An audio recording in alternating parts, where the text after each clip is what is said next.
bandages right up to the top of his head, all round his ears. Flora's worried about Griffin. I had a terrible feeling last night. I felt he was in desperate trouble. He meddled in things men should leave alone. Not the slightest clue. That's where the clues are. He wasn't leaving anything to chance. There must be a way back. God knows there's a way back. Are you doing help? If only they'd leave me alone. It's the stranger with the goggles. He's gone mad. You're crazy to know who I am, aren't you? All right, I'll show you.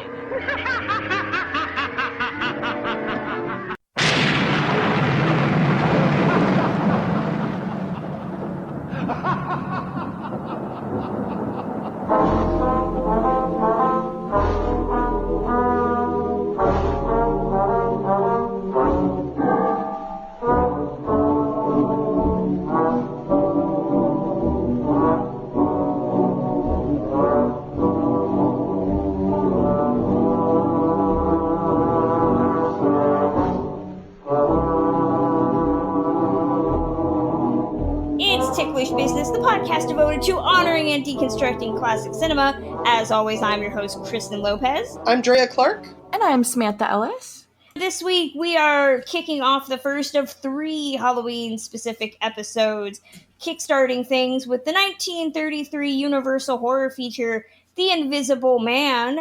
We've done several Universal features since this podcast started, most famously the Frankenstein movies. We did the first 3 several years ago, which you should listen to. It was a lot of fun. And we've also talked about Creature from the Black Lagoon. I don't think we've talked about Dracula. Not that I know of. I haven't even seen it myself. We're talking about The Invisible Man based on the book by H.G. Wells, originally published in the late 1800s. We've talked about other books in the horror genre. Jekyll and Hyde. Just saw a lot of commonalities to Jekyll and Hyde when I was watching this. Is this a first-time watch for anybody? Have we all seen this before? I have. It's one of the most underrated of the Universal horror films. Quite possibly my favorite, right up there with Creature. Yeah, I've seen this before, and I agree. I think it's one of the strongest, for many reasons, which we'll dig into. I've seen this before. I liked revisiting it, and I always applaud its tight 71-minute running time. I miss the 71-minute movie. You have no idea. Anytime I can watch a classic and knock out 3 or 4 that are 60 to 80 minutes, I feel like I've accomplished something with my life. I'm going to be the weirdo. I've seen this several times. I think my thoughts are going to be different than everybody else's. It's going to make for a fun episode. In case you haven't read the H.G. Wells book, or if you haven't seen the 1933 movie, this is directed by James Whale, who did the Frankenstein movies. He also did The Old Dark House, which is another movie you should definitely go watch. It tells the story of a scientist, Dr. Jack Griffin, played by Claude Rains, who is experimenting, always a mark of a man in the 1930s who is doing some weird stuff with science that he should not be doing. He's conducted his own experiment and has created something that turns him invisible. However, the serum has made him mad, because those two things tend to be synonymous in films of this age, and is going on a killing spree throughout the streets of London. Along the way, he has some former friends, Dr. Kemp, played by William Harrigan, and his beloved Flora, played by a pre-Titanic Gloria Stewart, who are trying to bring him back to reality. There is not a whole lot that happens outside of that for 71 minutes. I'll start with my general thoughts on this movie. I definitely understand why it's more underrated than the other Universal features, and I also understand why it's not usually presented alongside the Gill-Man and Frankenstein's Creature. It's really hard to make an invisible man frightening, because you can't see him. So this movie balances horror with more humor. Compliments of Claude Rains' voice and his phantom acting that happens throughout the movie. It's definitely a more subtle humor than I think most people are used to. This isn't necessarily very broad. It's a bit more childish. The way he finds singing nursery rhymes as he's running down the street and you just see a pair of pants. There's a lot more salacious humor in this, because everybody knows that the Invisible Man is naked when he's committing evil deeds. I get the symbolism of this movie. We can touch on subtext in a second. For me, it's always hard to get into this movie because it's a lot of talking. And by a lot of talking, it's a lot of talking. Because even when the Invisible Man is doing something, you have to have talking or else you can't really tell what's going on. You have a lot of actors acting opposite nothing. And that has to be incredibly hard to do. But it also makes a film that's 71 minutes to me feel very plodding. The history of this movie is interesting as well. If I had to chart my favorite Universal horror features from this time period, this is usually on the bottom. Sam, Drea, tell me why I'm wrong. You're crazy. You're nuts. Yes, there's a lot of talking, but I found all of the dialogue to be giving me moments that felt believable and tense. There are a couple moments when the police who are going to go after him are reticent to share any information because he could be in the room. Or truly it's when Dr. Kemp, who he is really terrorizing personally, is glancing around and he never knows if he's alone in the room. And I found that much more scary than, yes, I can see if Dracula's there. I can see if a werewolf is there. The idea of being in a room and not knowing if someone's in there with you, if they're watching, if they're plotting, and then tying that to the fact that for a while the authority doesn't even believe that that person exists, that it's in your head, that is a truly terrifying thought. They do a good job of setting up those moments. One of the reasons this was so successful at the time, and something that it's still, the special effects are pretty effective. They're definitely charming, but there are a few things in there that I'm like, oh my God, if I walked in a room and saw someone with half of their face missing, and not missing in the normal, oh, their jaw's missing and you could see all this blood and viscera. No, just missing. I would turn into Una O'Connor, who's the true star of this movie, and I would be shrieking for days. I'm definitely biased because The Invisible Man is probably, if not my absolute favorite Universal horror film, for quite a few reasons. This movie as a whole is a testament to why the 1930s is my favorite decade in film. As you guys mentioned, that 71-minute runtime, and you really have the full story arc. So much gets done, so much is said in that amount of time, and just the visuals for its time, the special effects are just amazing. And they were done so simply. They dressed Claude Rains in black velvet, except for his clothes, and then filmed him against a black velvet background. It doesn't get simpler than that, but the end result is really astonishing for a film from the 1930s. There's so much to love about this. I have to mention this because not a lot of people really realize that this is Claude Rains' first film. How he can pull off such an incredible performance, such a difficult part, because he's not even on screen for 99% of the movie. That's such a huge positive note to his talent. I love the sound of his voice. It makes perfect sense that he was cast in this role because he could be understood so clearly. He could put such a menacing tone on his voice. And I just love it. The deranged, subtle humor. I love seeing Gloria Stewart. I have a really big attachment to her. It's not a creature. It's someone like Dr. Jekyll and Mr. Hyde. It's someone who plays with science to their own detriment. And that's not something that's covered a whole lot in this era. In general, it's just really, really ahead of its time. Going on Drea's point is he actually is a pretty menacing, pretty terrifying person compared to some of the other movies. Comparing it to Creature from the Black Lagoon, for instance, he's a nuisance of himself.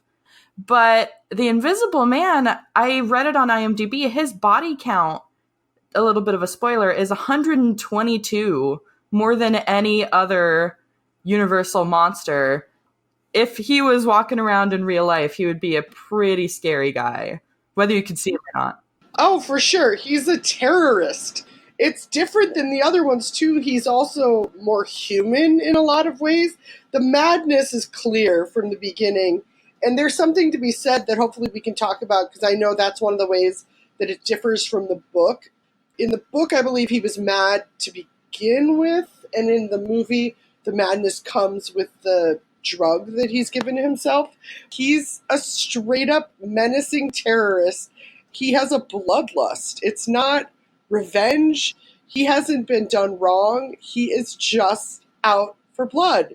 I didn't know this was Claude Rains' first performance on film. That's amazing to me because he has such a nice and consistent presence. And he also has this thing where he rolls his R's several times very deliberately. And I'll always give extra points for that.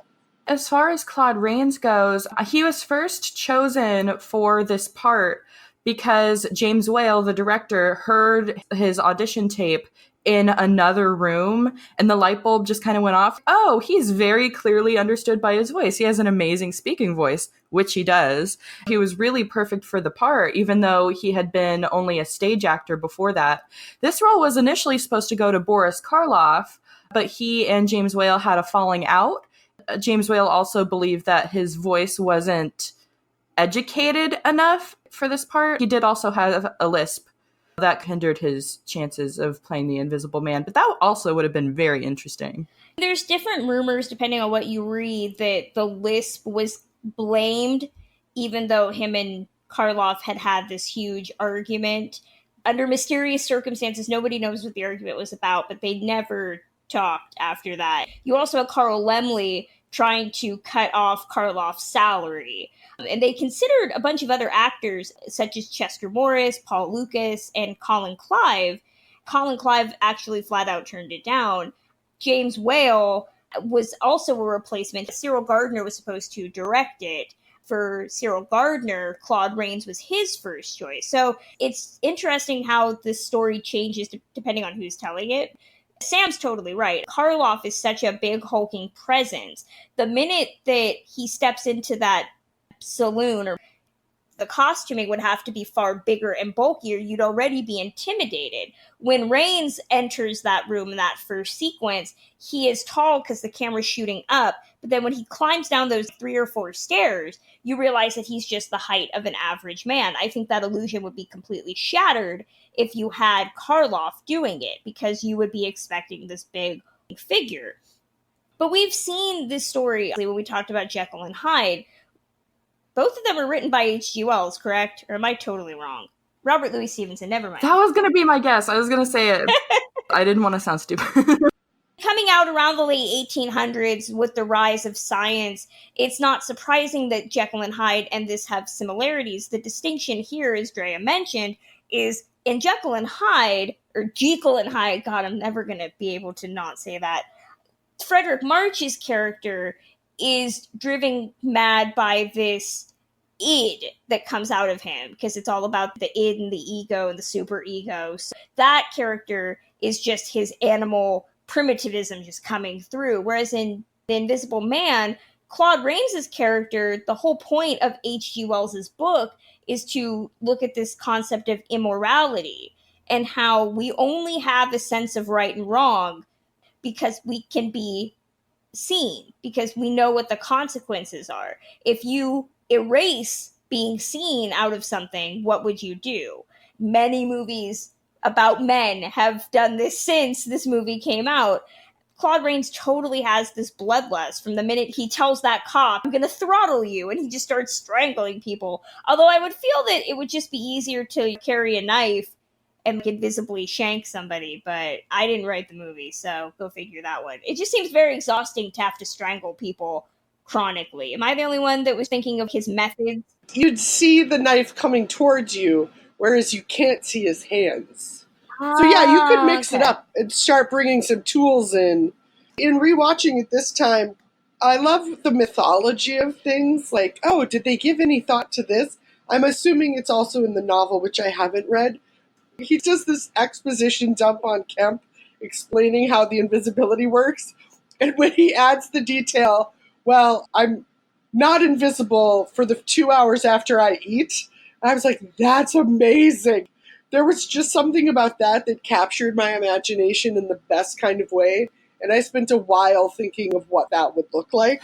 Absolutely. That's a really good Right? point. And I don't think that they would have illustrated that, but it would have been very interesting to see. Another point about a knife is for the time. Wait, I'm sorry. Did you just say another point about the knife? Yes. I can't let an unintentional pun go unremarked. Oh my goodness. But I don't think back then they would have done that. I'm just trying to visualize it in my head. The only way that you could really see that someone was being stabbed, aside from the knife movement, would be the blood, and I don't think they would have done that in the 30s. In horror movies back then, if someone was getting stabbed, it would just be the knife thrusting into the person, them screaming and falling on the floor, no blood whatsoever. They would have to show the blood to show that he was being stabbed to make it convincing. It wouldn't look right without it, and I don't think they would have done it. Okay, so now it makes sense when you all put it like that. It's also worth pointing out, this is probably one of the few Universal monster movies that actually took liberally from the book. It's a fairly faithful adaptation. I haven't read the book a very long time. Most of the major events are still there. It takes place around the same time period. You don't really know a whole lot about Griffin in terms of his backstory, although in the novel, he does not have a fiance or friends, which I understand why they gave him that. You need to have some people that can remind you that this person was once good. You don't want to just have, as we know with the Hays Code, this completely amoral figure who doesn't care for anybody, and nobody cares for him running around. In the novel, he's already insane, and he's entirely motivated by this lust for power. In the film, it's presented as a drug addiction, which is very similar to Jekyll and Hyde. For the most part, this is like the book, a testament to the script, which is attributed to R.C. Sheriff, that they actually decided to go with adapting the book completely. He also is the writer on Goodbye, Mr. Chips, in case anybody wanted to know that. On that note, I do have to mention another piece of trivia that I read. Apparently, when he came to Hollywood to write the movie, he asked Universal for a copy of the original novel, and they literally did not have one. The only thing that they had were 14 different treatments done by previous screenwriters to try to adapt it, and they were so far off, it's ridiculous. Apparently, there was one set in Tsarist Russia, and another one literally set on Mars. I can't imagine how that would have turned out. Looking at the actual plot of the movie, I brought up earlier the whole concept of what would you be able to do if you couldn't be seen. It almost seems like Griffin's plot is very stupid. He wants to take over the world, but he knows he can't do it as an invisible man. He needs a visible person. So he enlists Kemp as his, I guess, public face so that he can go on this killing spree. And he just starts wantonly killing people. He lets a train derail and kills like 100 people and is throwing searchers off a cliff. He's pretty open about straight up murdering people. He never really seems to have an end goal. He just talks about wanting to dominate the world. But there is no way, shape, or form in how he actually plans to accomplish this. I kept saying during the movie, this seems like a really ill thought out plan. He just seems like, I want to take over the world, but I have no conceivable way to actually accomplish that. I would feel like it would just be easier for him to maybe like gaslight a politician or something and then try to take over the world that way. Hindsight is 2020. That's a testament to his mind being deranged. When you think about it, I don't know if you're into true crime, but a lot of those people had plans that would have never worked out, like Charles Manson, for instance. That's actually realistic in a way, that he's so crazy and bloodthirsty, but he doesn't actually have a sound plan to back it up because he doesn't have a sound mind.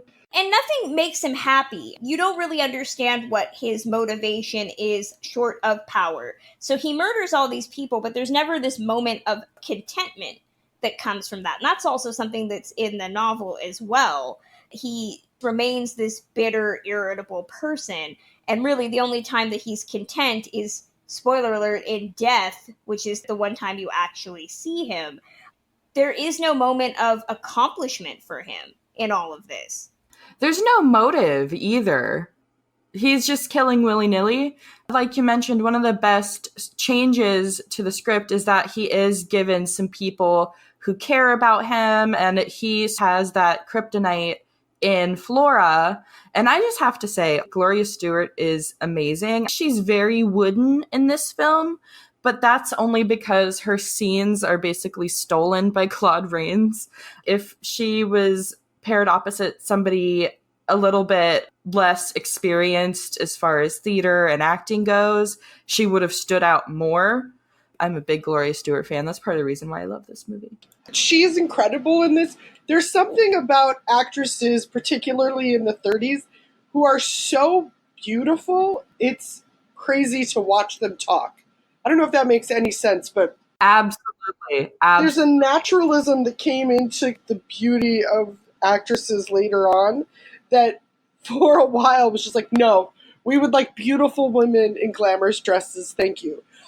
On the character's motivation, I actually think one of the reasons this story is such a great and specific prototype for so many horror villains to come is because of his lack of clear motivation. You could look at most Bond villains and have the same thought, but I could also look at Michael Myers in Halloween. There's so many horror villains that the most chilling part of, oh, there's nothing about him that can be reasoned down because he's working from a point of complete lack of reason. And that, again, goes back to why I find this a truly terrifying character that transcends. If I know what someone's after, then they might be able to be pacified. If they're after nothing and they're just killing to kill, because he didn't let people die on a train. He changed the tracks so the train went off course.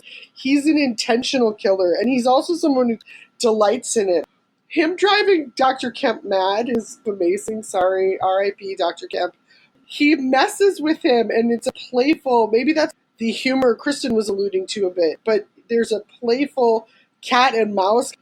Playful for the Claude Rains character, for Griffin. Definitely not for Kemp, who's for sure the mouse. But when he's trying to escape and then he gets in a car and then he realizes dude's in the car with him, come on, that's just great. It's terrible and great. There is this weird vein of dark humor that permeates this movie. It's moments like that. It's, again, the moment where Claude Rains is running down the street singing children's rhymes. It also comes from the fact that a lot of the humor is all implied because he's naked. This is a movie about a naked man killing people. I am not even kidding, which I think is fantastic. In 1933, when you couldn't actually show any actual nudity, of course, you have a movie that's all about nudity, but you don't see it. But it's implied in the fact that Claude Rains' character, in order to do what he wants to do, can't wear clothes. You're trying not to think about it, but you're thinking about it. Don't lie, you all are thinking about it. The only time I was thinking about it is when he sneaks into Kemp's room and he sits down on the chair and you see a butt imprint. And I was like, oh man, there's a naked butt on that chair. Bummer for that guy. He had much worse things coming his way. But related to that chair moment, I would love to talk about, in addition to the idea of them shooting Claude Rains in the Black Velvet against the Black Velvet and the groundbreaking video imagery manipulation they were doing, but there's something so wonderfully tactile about watching the books fly across the room and watching a window open. Maybe it's a by-the-person thing. I found those things really effective and really enjoyable, and I definitely enjoyed them more because they were practical effects than I would in subsequent iterations, especially they're currently filming the Lee Whannell Invisible Man remake, and I highly doubt they're going to do anything practical, and I would very much love if they did the whole thing that way, because the charm of that and of thinking how they're doing those things, it's just a nice internal thought to be having when you're watching it. Did you find any charm in that, or did you find it fake looking? The effects in this for 1933 were amazing, and they were groundbreaking at the time. They're credited to John Fulton, John Mescal, and Frank Williams. What I appreciated the most is that making him disappear more than anything. They actually did a head and body cast of Claude Rains, and they made this mask, which they photographed against a background. They treated the film in a lab, special to complete it, when he's doing things like taking his bandages off and ripping his face apart and there's nothing under there. Those are the scenes that are what cement this as a horror film for me, because you're literally watching what you assume to be a human face being deconstructed. Some of the indentation effects, yes, are a bit chintzy, but it's 1933, so I can let those go. But the real work comes from those moments when he's actually in the process of becoming invisible and separating the audience from that physical world of seeing a person and seeing nothing. I actually agree with Kristen. I believe there are a couple parts where you can tell there's some special effects going on, especially when he's wearing a shirt and pants. Those in particular were a little bit glitchy, for lack of a better word. For the time, it's really unbelievable. Nobody even attempted to do anything like this before or since. It's absolutely commendable. And the fact that they could even think of that, the black velvet on black velvet, my mind doesn't work that way. I don't know whose does. They definitely should have won some Oscars for that. I don't know if they did. Do you consider this a horror movie, or is it a science fiction film? I think it can be both. There are definitely some terrifying aspects of it. There's a comparison here. It's hard not to compare it to other Universal villains, because Frankenstein and the Creature, I haven't seen Dracula, but Frankenstein and the Creature specifically, if I heard a broadcast that they were in my town, I would not be too scared. They seem to choose their victims fairly deliberately, and they're not too menacing. Frankenstein, his only murder happens on accident. Creature doesn't really, he kind of kills people. I wouldn't really be an intended target, so I wouldn't be too scared of them. Now you have the Invisible Man who's killing hundreds of people willy-nilly. I would be terrified. Drea, what about you? Do you consider this more of a horror or a sci-fi film? Oh, this is horror. I don't know what part of it would be sci-fi other than it's science that maybe gets him into the mess in the first place. It's definitely a horror film. It follows and it establishes a lot of the conventions and structure of what horror feels like. It's maybe not terrifying in the same way that modern horror can be, largely because of the different filmic safeguards you have of what people expected from film and the lack of gore. And for what we know of horror, especially of this era, it's spot on. What about this seems like it could be sci-fi to you? It's what you said, the combination of science getting him into trouble. Absolutely. I think it's definitely sci-fi as well. It has to be. It follows that formula pretty perfectly, but it introduces those horror elements that are real and terrifying. Right. And when the book was published in 1897, the century was changing. There's this huge upheaval. You had electricity becoming something that was actually proliferating society. You had Charles Darwin coming up with his theory of evolution. So you have a lot of scientific discoveries changing people's thoughts. I'm sure somebody's going to roll their eyes when I sum up science fiction this way. I always say science being used to create a fictional narrative. It's not sci-fi in the sense of a space narrative, but I see it in the vein of science being used to tell a fictional tale. I never get scared watching this movie, or even... But to that end, would you find a movie like The Theory of Everything to be a science fiction? Yes, it is, because it's so offensive to disabled people that I see everything as fictional in that film. Beautiful. For me, science fiction isn't just a film that incorporates some kind of science. It's a film where there's world building. And I don't even mean like in space, but that there's a broader element. Obviously, H.G. Wells was very interested in science fiction, but his time machine stuff is much more fits a traditional mode of that than this, which I think is aiming for horror. That said, I'm interested in you guys reading it that way. I just would never see it like that. I don't think there's a right or wrong answer, but what it leads me into is looking at how this movie in 1933 plays with the past, the present, and the future, considering that it's set in the late 1800s, because you have that film's look at upheaval in terms of science, and then you have 1933, which was people being changed by the economy.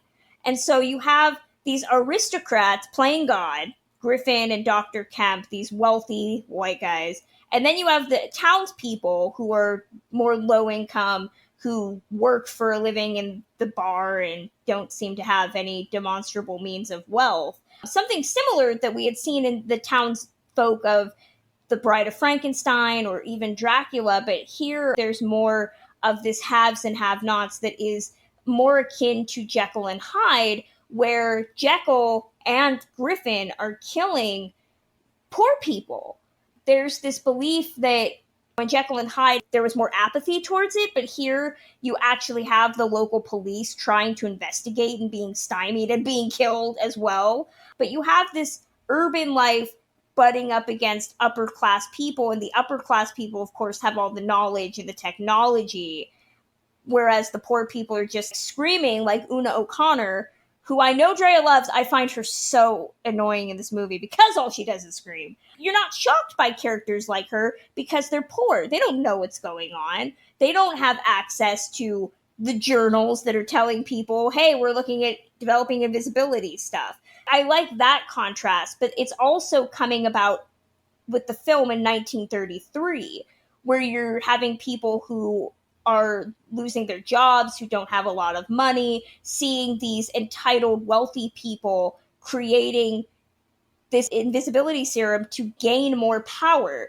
There had to be some sort of political element to watching this movie, because you're watching this character who is so mad with power and is so desperate to get more. That's all he wants, more murder, more power. Coming out at a time when people had nothing. And it's even relevant today, depending on your political thoughts. The invisible man, the man behind the curtain, the man who's doing all the stuff that might be screwing over the little guy. This movie is incredibly relevant to 1933 and to 2019. And I hate to bring privilege into the equation, but we are reminded throughout the movie that he was part of this upper crust. Just look at his girlfriend, for example. She's high society all over. And so he had the means to begin these experiments and basically to develop this serum. Without the means, he wouldn't have been able to do it. Part of the way that he's displaying his power is having the money to develop this in the first place and then using it for bad. Hear, hear. It's one of the reasons they are remaking this now, because it is culturally reflective. There's a lot to mine there in terms of subtext. There's a lot to explore for the horror of it too, because clearly while I felt threatened at certain moments in a high tension, there are others who did not feel that way. It's a great movie to take on again, but that's only if you're open to remakes, which I don't know if you guys are. We've never really talked about that. Well, before we talk remakes, I did want to throw out, to go off of what you were saying, it goes back to the whole concept of his own self-interest and his greed. Do we think that the movie has a moral message? I would say no, because if you look at the movie through the lens of the haves and the have-nots, the people that have nothing are like, yeah, I know, I don't have access to this science, I have no interest in turning myself invisible. This guy got what was coming to him. The Invisible Man as a book is compared to a parable, which means that it needs to have some sort of moral message for those reading it, but I don't necessarily see it that way. If anything, it's this condemnation of science bringing about greed and self-centeredness, and the people that don't have that in them, who aren't wealthy enough to explore man's capabilities, are just like, yeah, he had it coming. Do we think it has a message at the end? I think so, but they don't really rub it in your face. The basic theme here is don't experiment with science. Be a good Christian. Don't do bad things. That's about it. Yeah, those are always good takeaways. There's something here, too, about beyond accepted morality, playing with the dark side, or people who have a single-minded vision of what they're creating may not help people. Like, you could look at the current tech sector and say a lot of like, yes, you could do it, but does that mean you should? There's a lot to dig into with that. It's the Jurassic Park principle is what you're saying. Yes, everyone, yes, the Jurassic Park principle, yes. And I mean, compared to Jekyll and Hyde, where that movie was all about man's dual nature, and that a man can and does and will lie and have this divided self. Jekyll goes and loves the nice society girl, but he's also, when he's Hyde, goes out to the brothel and is hanging out with prostitutes. This movie is saying that man's capacity for evil is also tempered, but it inhabits you regardless. Jekyll and Hyde, it's this concept of as long as you control yourself and you don't let that part of yourself out, man has this dual nature. Invisible Man saying there's no way around that. If you get a taste for power and that's what you like, you will find any way to maintain that. It doesn't matter if you can compartmentalize.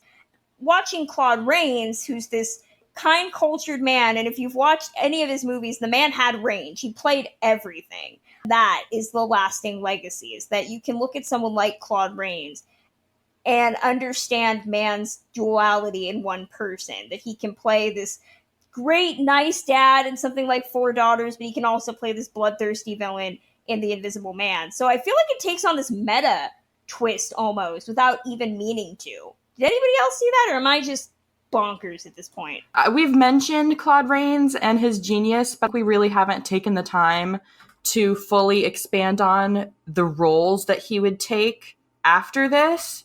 It's so unbelievable. You call someone like Lon Chaney a man of 1,000 faces, that could easily be applied to Claude Rains. Claude Rains is the talkies version.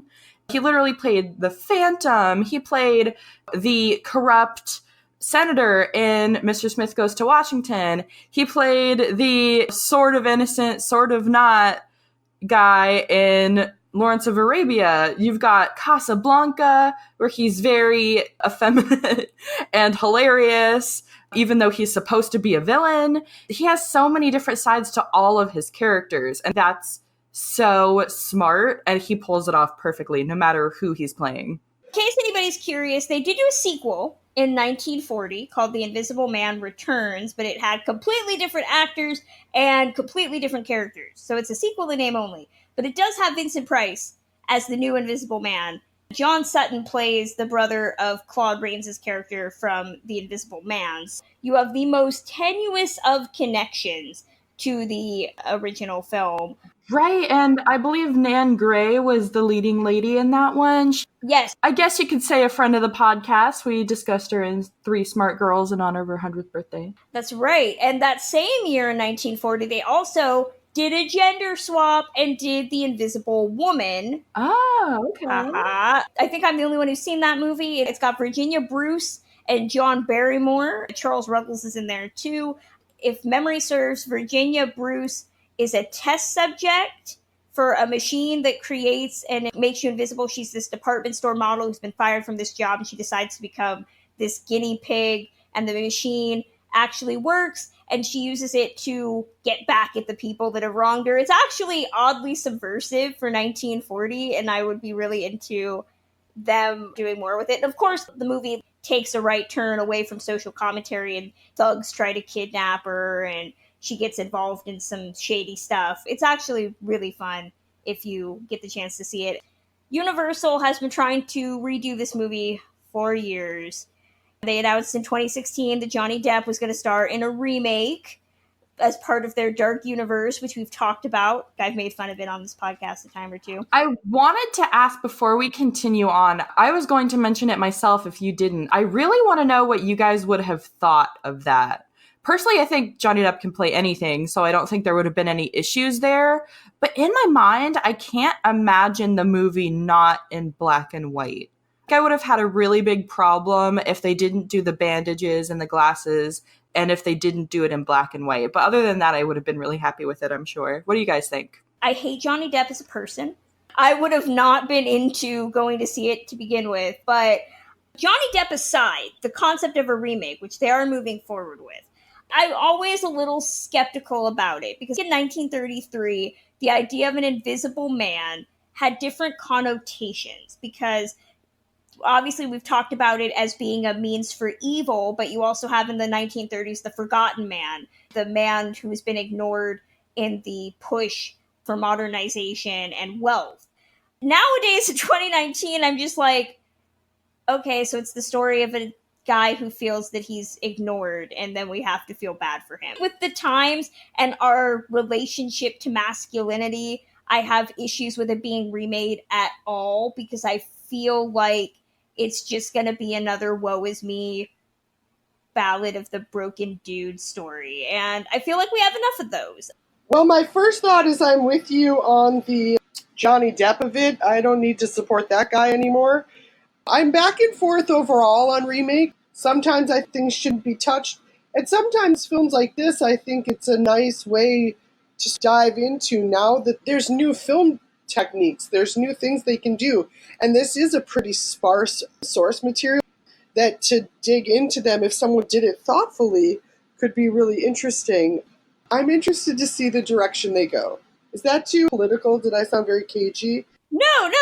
In the new one, it's more female-centric. Elizabeth Moss is the actual lead of it, that she was in an abusive relationship with the scientist. It will be nice to see if they take some of the subtext and the threads and things that were there and really expand them in interesting ways. I will say, and maybe this is part of what Samantha means of wanting to see it in black and white, I'm less worried about if it's in black and white, because I know they wouldn't do it that way, because they're all evil. But, like I said, I would love to see some actual practical effects, which will probably not be the case at all, but a girl can dream. That's a good point. If they added CGI to it, it could be more convincing. This is just my general take on CGI. To a certain point, they try to make it too realistic, and then it's not realistic. So that's probably how it would work. This is being remade, whether we like it or not, directed by Lee Whannell. It tells the story of Elizabeth Moss's character, who her abusive ex-boyfriend commits suicide, and she starts to rebuild her life. But she starts to question everything when she thinks that her boyfriend is not actually dead. I have real issues with this premise. I love that premise. I think there's something there in terms of the idea of abusive relationships and how hard it is for women to get away from men, and how they're not believed when they say that they're being haunted or abused. There's potential there. When you say it like that, it makes it sound less weird. And in case anybody's curious, this was a role that was touted with my beloved Armie Hammer in the lead, but he's not going to do it. They got Oliver Jackson Cohen, who you might know from the Haunting of Hill House Netflix series. He will be playing the Invisible Man in a movie that's not necessarily the Invisible Man, but it's kind of the Invisible Man. Yeah, and a small touch on that. We already did see Hollow Man, the Kevin Bacon remake, in the 2000s. And that was obviously not a literal, in that they actually changed the name of it. But that one's a perfect example of the CGI-ness of his bandages. It doesn't stack up. There's something about the tactile nature of the Claude Rains character unveiling, or how awkward and weird. He's got that wig on under the bandages. Oh, it's incredible. Anyway. We will not allow Hollow Man besmirchment on this podcast. I watch it every year with my best friend on New Year's Eve. We watch it and we find something new to make fun of every single year. We have done this for several years now, and we have found something new every single time. Come on, Drea, you're sacrificing practical effects, but you're also getting thermal imaging of a nude Kevin Bacon. Yeah, you're right. I did not bring this up to dog on Hollow Man. Obviously, it's sacred. To throw in another Jurassic Park comparison, that explains perfectly a situation where you don't want to mess with CGI, because the animatronics in Jurassic Park are amazing and totally convincing. Same with the Invisible Man in the original. Messing it up with CGI, I think, would be a bad move. But I don't throw my opinions out about modern actors very much. But I'm a really big fan of Elizabeth Moss, and she wouldn't do any remake that wasn't of some quality. I didn't know about it, but I'm excited about it now that you mentioned it. We have gone far off the beaten path with this movie, but we do have a listener question. This is from @precode.com. They ask, does Claude Rains being nude almost the entire movie make this an erotic film? Yes. Yes, it does. It depends on your kink. I don't even know what to say about that. You don't even know what you're looking at. So it's hard to say or I even know think what about you mean, it. Sam, and it's making the movie all the funner. I guess so. And keep in mind, this was Claude Rains' first film, basically. The audience didn't even know what he looked like. So it's kind of hard to fantasize about somebody. What if he looked like, I'm trying to think of a really ugly actor without sounding really mean. But what if he was not attractive is what I'm saying. What if that last fade out, they show him and he's Bud Abbott or Lou Costello is what you're saying? That wouldn't have been my first thought. What was I trying to think of?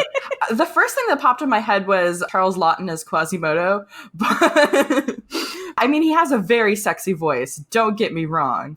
So I could see people going in that direction, but that wasn't my thought process personally. These are good points that we demand even our invisible actors to be attractive. It's a hard career. Oh my gosh, that shows how vain and cutthroat Hollywood is. And me, apparently. Final overall thoughts on The Invisible Man. It's not my favorite Universal monster movie, but it is worth a watch purely because of how much of an outlier I think it is in the grand scheme of Universal horror film. It's definitely worth a watch. It's 71 minutes. You could do worse. I don't think it's many modern people's favorite in comparison to everything else. Drea, Sam, what are your final takeaways? I'm a fan of this one. It's a great building block to have in your arsenal, both as a film fan and as a horror film fan. There's a lot to be learned from it. It's just an enjoyable, as we mentioned, 71-minute view. Claude Rains is superb. I love seeing Gloria Stewart. I gotta throw that out there. By the way, as far as Una O'Connor, she literally screams her head off in every movie or is otherwise obnoxious. But she's great in it as well. She's a goddess among us, and I yearn to be able to scream like that. It's all I want, and it's all you guys should not want. Okay, I have to say I love her, but if anything, she grabs your attention whenever she's on screen. So that counts for something. There's so many good things to love about this movie. The era, the effects, Claude Rains. Can I say Claude Rains again? I just love it. It's so hard to compare this to Creature, but they are right up there as my top 2 favorite Universal films. And I also want to mention really quick that I introduced my sister to this film. If I remember correctly, she didn't have any real expectations. She just thought it was going to be okay, even though I told her it was amazing. And I believe this is one of, if not her favorite Universal films. So I'm slowly spreading the word about The Invisible Man and how amazing and underrated it is. Let us know your thoughts on The Invisible Man, Claude Rains.